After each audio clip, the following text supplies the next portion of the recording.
আপনি মদন মিত্র যদি 100 ভিডিও যদি বের করেন, প্রত্যেকটা ভিডিওতে রাত পাহারা কথা বলে, প্রত্যেকটা ভিডিওতে বলে আমি বুঝে নেব আমার মদন মিত্র বলে না আর কোনো গন্ডগোল হলে আমি বুঝিয়ে নেব, আর কোনো গুলি চললে আমি বুঝিয়ে নেব।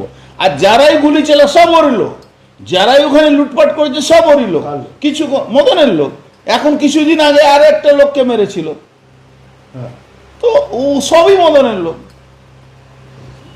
বলছে জয়ন্ত সিং, রোহিত সিং, অর্জুন সিং সব এক, আপনাকে গুলিয়ে ফেলছে। দেখুন, মদনের কথার কি উত্তর দেবেন? মদনের কথা উত্তর দেওয়ার কোনো যোগ্য নেই, মানে আমার ইচ্ছাও নেই, আর ও উত্তর নেওয়ার যোগ্যও নেই। একটা মানে বলা যেতে পারে ওর মাথা খারাপ হয়ে গেছে।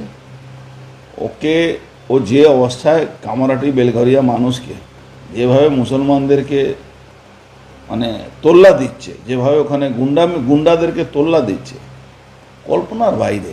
একদম রোডের বিটি রোডের এপারে আগে গুন্ডামি হতো, এখন পুরোপুরি পুরো বেলঘরিয়াটাকে, কামারহাটি বেলঘরিয়া পুরো এলাকাটাকে গুন্ডাদের হাতে তুলে দিয়েছে মদন মিত্র।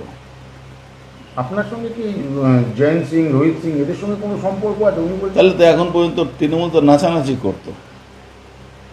তো মদন মিত্র মাঝে মাঝে ওই সিং সিং জুড়ে দেওয়া, আমি আগেও বলেছি কি তারা সিং না, তারা যাদব সিং লিখে, ওই জয়ন্ত সিং, রোহিত সিং, এরা সিং না।